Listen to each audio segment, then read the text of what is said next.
Hey, Deformed Gundam fans, today we have the Barbatos Lupus Rex from the Iron-Blooded Orphans cartoon, which I have actually seen. It's okay, I guess. It was an alright cartoon. Anyways, this one actually is a rarer SD Cross Silhouette because it actually includes both frames. The super deformed frame, and then the Cross Silhouette frame is a little bit taller.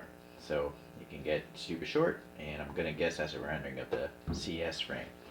I'm not sure which one I'm going to go with, to be honest with you. I believe this first came out maybe in 2020, so it says there at least. And you got your action shots and all that.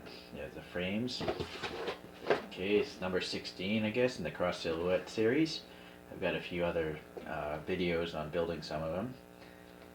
Okay, I didn't realize that there's a Barbatos Lupus and just a DX Barbatos.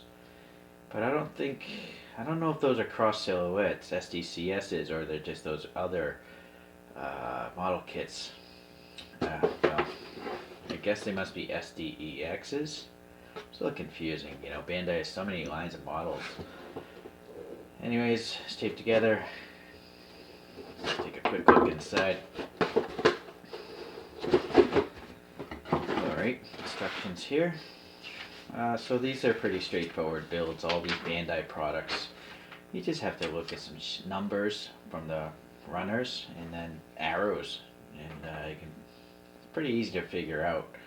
I usually actually clip everything off the runners, unless it's, I built a perfect grade with clipping all the things off first. So you just gotta look at the shapes. Anyway, so you can see here, that they're actually co-molding different colors in the same runners. Alright, we got a pretty medium yellow, a pretty dark blue, medium if not lighter green, and then red, looking pretty good. Now unfortunately these are paper foil stickers. Not sure if I'm going to use all of them. Maybe the eyes I will, but the rest maybe I'll just do paint or something. Alright, there is a wire in here. I think that wire is for the remote controlled spike thing on the back of this robot. Yeah, you'll see it in the build. Alright, this is actually not 100% black. It looks like a really, really dark gray. But you can see the waviness in certain parts. So I think possibly, I'm not sure if I'm going to repaint it, but just do a clear matte coat.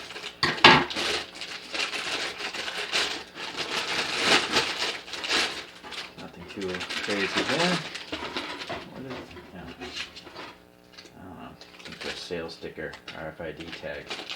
Alright, so I guess as usual, I'm going to fast forward the build here, and then we'll get to the end and see what I end up doing.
we're back here, and you can see it's been pin aligned with all these black details here. And I didn't really go by the actual true colorways. Out of laziness. That's basically it, the laziness. Meaning that although these should be black, this green. Basically, I added green paint everywhere I could, and then black panel liner everywhere that was thin. Those are really the... Oh, and gunmetal would be the only other paint color that I used. Okay, so you can see here I posed it in the fashion where you can actually have the arms crossing over. So it's kind of a nice feature considering it's just a deformed figure. I did go with the Cross Silhouette figure, which is much taller. Basically, the Cross Silhouette gives you bending knees and elbows. Here's the standard frame set, and so you can get indication if I put the head neck piece around here, you're getting that much difference in height. And so you can see here in this frame, there's no knee, it's just the leg goes right to the foot, the shoulder goes right to the hand. There's no bending elbow. So anyways, Cross Silhouette frame, I think is the way to go. Alright, let's see what other articulation there is. Alright, so going with the head here. Oh, well actually I should probably show also the fact that the head, you can swap stuff out. So it gives you two sets of, well technically 4 faces if you think about it. For this red one is like the super angry berserker mode, I guess. So you have physical red plastic eyes. On the other side you have a flat surface and you could put the little paper sticker on with these wacky angry eyes. And so you could just peg that into that square up there. But, well, let me show you. I guess maybe you do want to see that. So it's a pretty simple swap, right? You don't have to take the head apart so much, like split it open or anything like that. There, that's the crazy mode. And then if for some reason in the future, the stickers fall off, I'll show you the green one. Maybe that's upside down. No, I don't know. I think I assembled this green one upside down. My bad. Or not. Maybe the red one's also upside down. Huh. Alright, well, it does seem like the back then is worthless. You see here, the peak of this white thing fits this valley of the red thing. But this gray piece doesn't have that thing at all. See, there's a gap there, and then clearly that's flat. Well, let's just see if it'll go in anyways. No, that's not going to work there.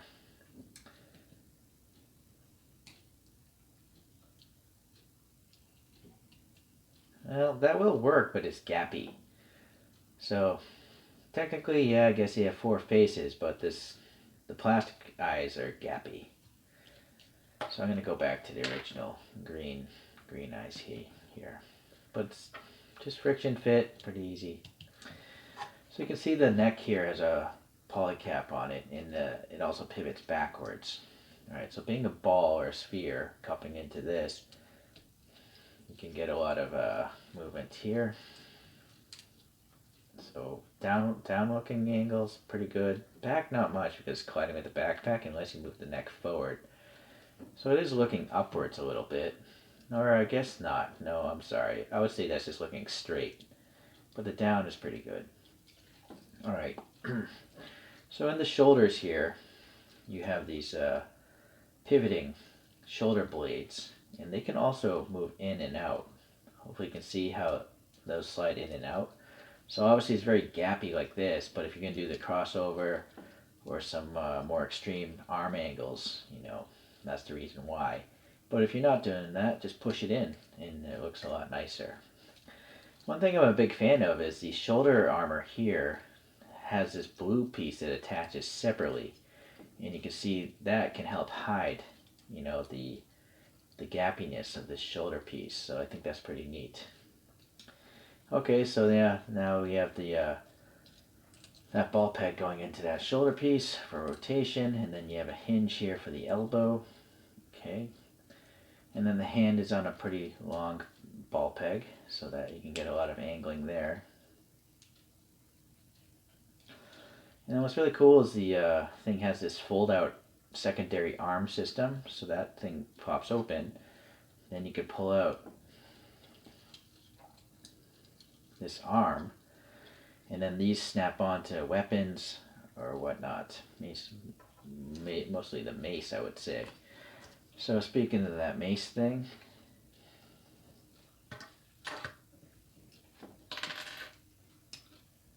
I'm not sure why you would really want to display it like this, but I guess it's something you can do. You could maybe store it behind the hand, or the whole arm entirely. I don't know. I'll probably never actually display it using these things, but it's nice to know that they're there. I did paint the inside gunmetal. I accidentally put out too much paint, so I used it. I also had some gunmetal to the back side of the elbow there as well. Okay, so those are the arms, pretty decent. Now the torso here, there's a ball peg, as you can see, just going into that plastic there. It's not even a polycap, it's just the plastic itself. So you can obviously rotate it, but you can get a little bit of bending left and right, but not much. It actually popped out, only a few degrees. It seems like this thing here is colliding with the white below it, this bar. Front back though seems a little bit better. So, right, front, back, right. Okay. No, I'm sorry again. It pops out, but it's such a long peg that it does pop up. Like there, it just popped, but it doesn't fall apart. It's just loose. So you can maybe see right there the length of the peg, but if I push it down, right, it goes away. Alright, so now this skirt here, this will pivot. It's not trapped or anything like that, but it will pivot in this set of like C-clip kind of looking things. So a little bit up, a little bit down. The whole back skirt thing and the side skirt are just one molded piece of plastic, so there's no movement there. And then as always, I criticize these hip joints. The cup is not deep enough, there's no ridge, so these hips don't stay on. They're very easy to pop off, and it seems to be the case. The cross silhouette frame is just not well designed in my opinion. Okay, also this little peg stand here, I always drill them out because it's so shallow. It usually stops right at that surface there. But that's not very deep at all, you can see. So I drill it out so it goes a lot further in. But yeah, the main criticism is these hip cups. And these can spin here on the top of the knee, and then the hinge of the knee does that. While the foot is off, you can see there's a peg here. And there is a left and right, by the way, so you do want, it is an easy swap if you make a mistake, though. Okay, and then this little ankle armor is on a peg as well. So that's kind of nice. You pretty much want to leave it on, or you have a big gaping hole there. But it helps hide, this whole ankle, all the gappiness of the ankle. Okay, so if you come forward like that, right? Alright.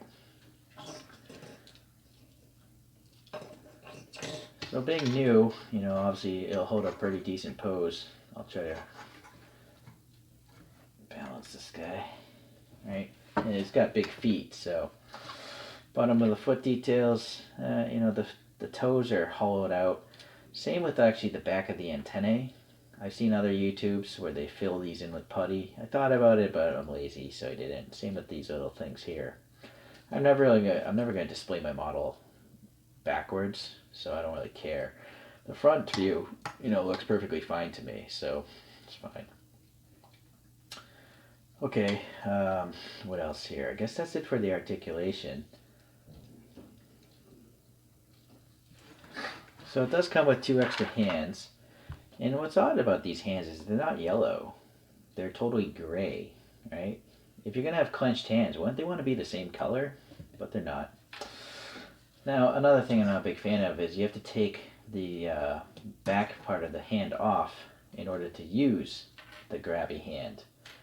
So this grabby hand here, it's meant to hold the weapon. So you got to trap it with this.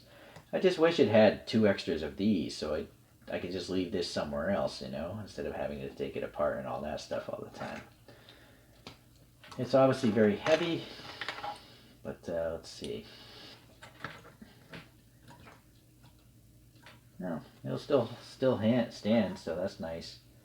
I did paint this thing a gunmetal, and just to let you know, there's a giant seam here, which I was too lazy to fill with putty, so I actually used a bunch of decals. In fact, all these decals were one of those generic Barbatos decal kits you can get off AliExpress. So this thing only came with those paper stickers, and I only used the eye ones. The rest are water slide decals. Okay, so I actually prefer this guy to have the yellow claw hands, so I'm not going to display it ever holding this giant mace. This handle does slide in and out. It's very tight as well, so you can have it really short like that, or obviously you just saw it relatively long, but since I painted it, yeah, I just scratched a bunch off. Yeah, you know, maybe I'll just leave it short all the time. You'll notice there's these 4 slots in these blades. Those are meant for the back rest, or back hanger, which I shall pull out in a moment. Alright, so you do have this separate piece here, and you can pop this in right into this groove here. So do this, and then you can put the torso back together. And so it's got these 2 little tabs there from the side. You might be able to see it better if I could focus there. There's 2 little ridges there. See, I wish those ridges existed on the hip joints so they could, you know, cup the ball better and not fall off. But anyways, you can take that piece and you can basically clip this weapon right into one of these 4 blades. Again, it's really not for me. I'm not sure why I would want to cover the back view of the robot so much, but it's an option. Okay, sorry if I lost focus. And also, I'm going to scratch the paint every time. Yeah, it's already scratched off. I did clear coat this with Vallejo satin finish. Alright, so now you'll see the little remote controlled spike thing here. It will rest right here, and this gray part will pivot so it can go up and down. But it came with that wire that we saw at the beginning. It's just basically a cut off piece of wire with some copper in the middle, of course, and that's what's going to help it keep its shape. So that slides in there like that. This is going to slide in this, and yeah, there you go. We can loop it around.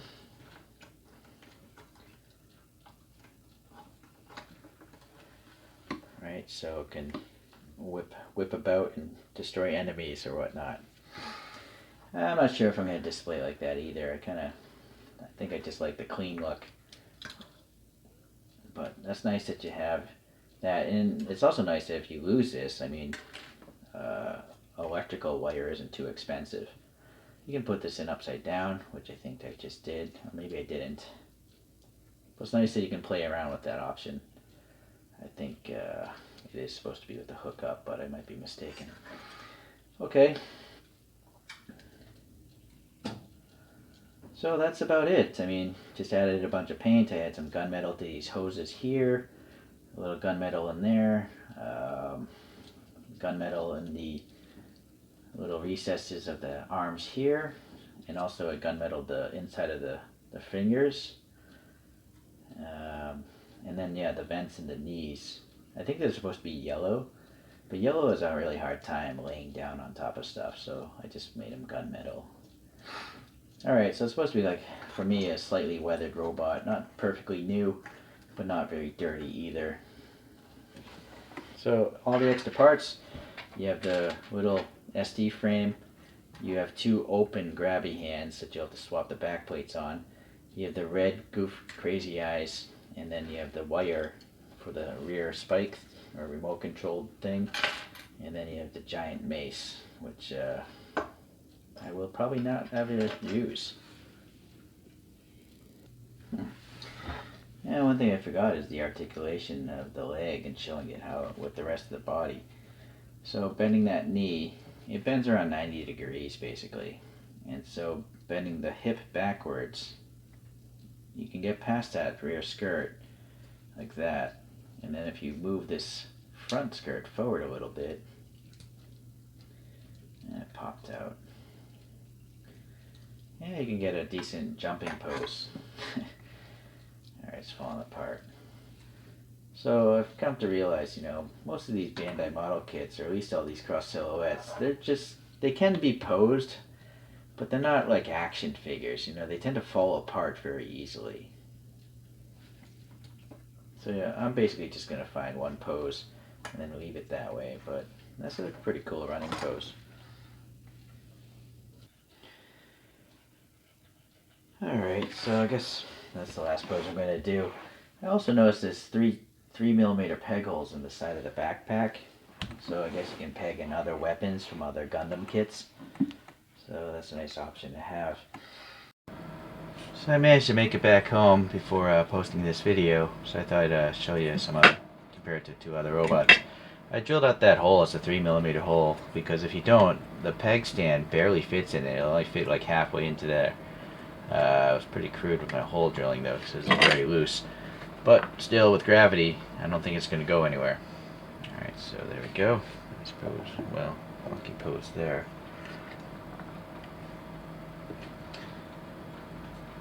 So, over here we have, actually, I don't even know if this, I don't think this is a cross silhouette frame. This is an aerial. I think it's just one of those SD frames, but it's not a cross silhouette, so there's no, you know, swapping of frame members and stuff like that. I forget what the line of products is called. It's the only one I built from that line of Gundam model kits. You'll have to look up aerial if you really want to see what it is. But this is a cross silhouette frame because it's got the height of it, and it's clear crossbone. So, yeah, crossbone. Well, at least the way it's posed seems pretty tall. Okay, I really like those clear ones. They're really neat. But this isn't bad. This is a much cheaper model kit, I believe, as well. Sorry. Fidgety moving these things around. Let's get this guy spinning one last time. I'm not gonna really I'm not gonna pose it with that wire thing. You know, I don't have room for that in my cabinet. And then I should probably have some poster putty since I drilled out that hole so roughly. But anyways, I think it looks pretty. It's a nice little deformed Barbatos, so it's neat. I'm gonna eventually get one of those master grade SDs.